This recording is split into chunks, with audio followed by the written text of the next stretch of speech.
The Kerala story. The Kerala story जिसके trailer ने मचाया है तहलका। आज हम इसके बारे में बात करेंगे, क्या चीज़ें हैं और क्यों इस पर मचा है घमासान। इससे पहले आपको याद होगा कि एक फिल्म आई थी जिसका नाम था द कश्मीर फाइल्स, और जिसको लेकर काफ़ी विवाद भारत में हुआ था। द कश्मीर फाइल क्या था?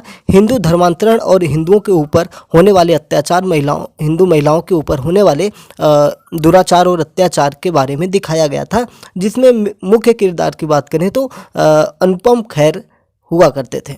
तो आज हम बात करने वाले हैं द केरला स्टोरी। केरला क्या है? केरल भारत का एक राज्य है और केरल शिक्षा की दृष्टि से भारत में सर्वोच्च स्थान रखता है।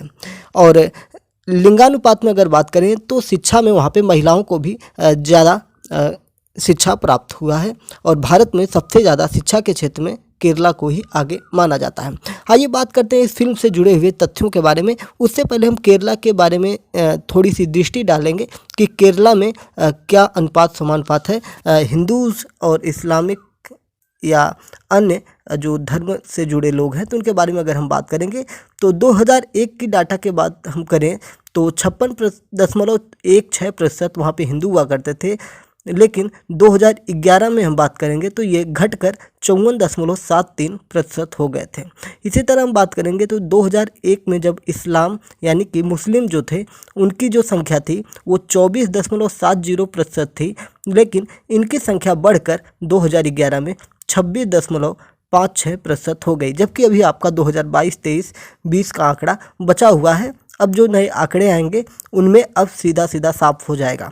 तो और अगर यहाँ पर क्रिश्चियन की बात करेंगे तो 19.02% 2001 में थे, और ये 18.38% 2011 में हो गए। इनका 1% घटाव पाया गया है। फिर उसके बाद करेंगे बुद्धिज्म की, यानी कि बुद्ध की, बौद्ध धर्म से जुड़े हुए लोगों की, तो 0.01% है और उतना ही अभी भी है।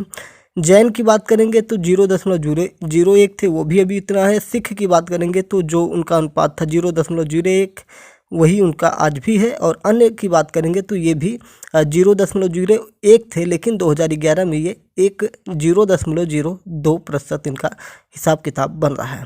तो ये सारी चीज़ें आपको देखने को मिल सकती हैं। तो आइए द केरला स्टोरी के बारे में थोड़ी सी और चीज़ें हम बात करते हैं। तो केरला में NIA के द्वारा सर्च में 60 लोकेशन ऐसे माने गए हैं कि जहां पर तमिलनाडु और कर्नाटका इत्यादि जगहों पर स्लीपर सेल की बात की जाती है NIA के द्वारा। क्योंकि स्लीपर सेल क्या होता है आपको मैं बता देता हूँ। ये ट्रेंड आतंकवादी होते हैं और ये वहाँ पे जाके सामान्य रूप से रहते हैं अपने गंतव्यों पर, और फिर उसके बाद जब भी इनको इनके लीडर का यानी कि इनके आका का जब भी मैसेज प्राप्त होता है, और उसके बाद ये आतंकवादी गतिविधियाँ करना प्रारंभ कर देते हैं। अगर हम बात करेंगे स्लीपर सेल के बारे में, तो स्लीपर सेल जो है जैसे ही उनको सूचना प्राप्त होती है वो एक्टिवेट हो जाते हैं। अब हम केरला पुलिस की बात करेंगे तो केरला पुलिस ने लगभग 100 लोगों के IS ज्वाइन करने की बात एक बार कबूली थी। और जब हम बात कर रहे हैं कि 100 लोगों की, तो इसमें महिला और पुरुष दोनों हो सकते हैं। और हम बात करेंगे तो एक महिला थी, एक मदर थी, यानी कि एक बच्ची की माता थी। उन्होंने केरला गवर्नमेंट से और भारत सरकार से गुहार लगाई थी कि उनकी बेटी जो है अफ़गानिस्तान में IS के कब्जे में पहुंच गई है और उनका लड़ाकू बनने की तैयारी में है, तो किसी तरह से उसको भारत सरकार और केरला सरकार उसको बचाए। केरला के पूर्व मुख्यमंत्री की अगर हम बात करेंगे, वहाँ के एक पूर्व मुख्यमंत्री थे वेलिक्कतु शंकरन अच्युतानंदन, जो कि एक भारतीय राजनीतिज्ञ भी थे, और वो 2006 से 2011 तक केरल के मुख्यमंत्री भी थे, और वर्तमान में केरल विधानसभा में विपक्ष के नेता के रूप में कार्य करते हैं। और ये भारत की कम्युनिस्ट पार्टी के संस्थापक नेताओं में से एक थे। तो ये जो कम्युनिस्ट पार्टी के संस्थापक थे, तो ये भाजपा से तो ध्रुवीकरण इनका हुआ नहीं है, ये भगवा से जुड़े हुए तो नहीं है, लेकिन इन्होंने भी ये स्वीकार किया था कि केरल में ये सारी चीज़ें चल रही हैं और इन पर लगाम लगानी चाहिए और इन पर विचार करना चाहिए। PFI trying to make Kerala's Muslim country, मतलब पीएफआई जो है पॉपुलर फ्रंट ऑफ इंडिया, आप देखते होंगे कि आजकल भारतीय जनता पार्टी के नेता पीएफआई यानी कि पॉपुलर फ्रंट ऑफ इंडिया को बैन करने की मांग करते हैं और ये सारी चीज़ें होती हैं। मतलब इनका कहना है कि केरला में पीएफआई जो है ये वहाँ पे मुस्लिम राष्ट्र की कल्पना करती हुई काम कर रही है, ये सारी चीज़ें निकल के यहाँ पे आ रही हैं। तो आइए अब हम टीजर के बारे में बात करते हैं कि टीजर में क्या दिखाया गया है, क्या चीज़ें हैं। मैंने आपको इसलिए पहले सारी चीज़ें बता दी कि आपको एक बार क्लियर हो जाए कि क्या चीज़ें हैं केरला से जुड़ी हुई। अब हम बात करते हैं कि अदा शर्मा की फिल्म द केरला स्टोरी का ट्रेलर रिलीज हो गया है और इस फिल्म के ट्रेलर को देखकर इसकी कहानी को समझा जा सकता है कि इस फिल्म में क्या है, धर्म परिवर्तन और आतंकवाद जैसे सेंसिटिव मुद्दों को उठाया गया है। और इसके रिव्यू की हम बात करेंगे तो इसका जो कनेक्शन है किससे है, ISIS यानी कि एक आतंकवादी संगठन से इसका कनेक्शन है। फिल्म द केरल स्टोरी का ट्रेलर जारी हो गया है जिसे देखकर आपकी रूह कांप जाएगी, ऐसी रिव्यू निकल के आ रही है। और इसमें केरल में धर्मांतरण कराकर आतंकवाद की आंख में झोंकी गई लड़कियों की कहानी को मार्मिक तरीके से दिखाया गया है। ट्रेलर में केरल के हिंदू परिवार की शालिनी उन्नीकृष्णन नामक एक लड़की को फातिमा बनने की दर्दनाक सफ़र को दिखाया गया है और इसके जरिए राज्य के ISIS कनेक्शन को भी पर्दाफाश करने की कोशिश की गई। अगर इस फिल्म की रिलीजिंग की हम बात करेंगे कि किस दिन यह फिल्म सिनेमा हॉल में दिखाई देगी तो ये 5 मई को रिलीज होगी। और इसके निर्देशक की बात करेंगे, सुदीप्तो सेन इसके निर्देशक हैं और प्रोड्यूसर की बात करेंगे तो विपुल अमृत लाल शाह इसके प्रोड्यूसर हैं। फिल्म में अदा शर्मा लीड रोल प्ले करती हुई नजर आएंगे। अगर हम इस फिल्म की बात करेंगे तो बहुत से लोगों का कहना है कि द केरला स्टोरी का ट्रेलर रिलीज हुआ है और इसमें 32,000 लड़कियों के गायब होने की कहानी पर फिल्म की बात की गई है।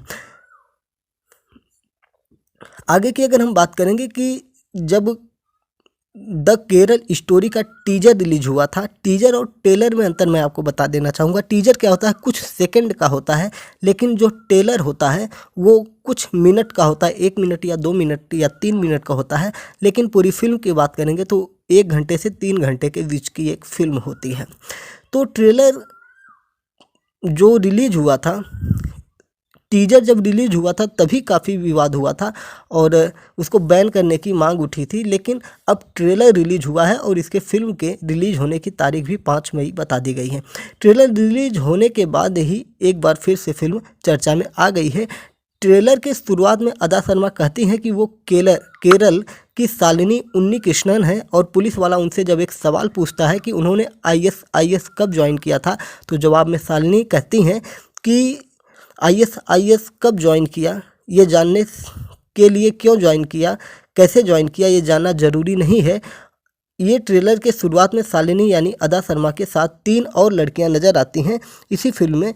और जो लड़कियां क्या है, उनको एक लड़की जो थी उनको क्या कर रही है, मुस्लिम धर्म की तरफ आकर्षित कर रही है, खींच रही है। उनकी जो दोस्त होती है उनको कहती है कि अल्लाह ही सच्चा ईश्वर है और वही सबका मालिक है। और उसमें भगवान भोलेनाथ और सती यानी कि भोलेनाथ की पत्नी दक्ष की पुत्री के बारे में भी कटाक्ष किया गया है कि भोलेनाथ कैसे देवता हैं जो कि अपनी पत्नी के मरने के बाद वियोग करते हैं, रोते हैं। तो ये सारी चीज़ें धार्मिक हैं, उसमें कटाक्ष भी किया गया है।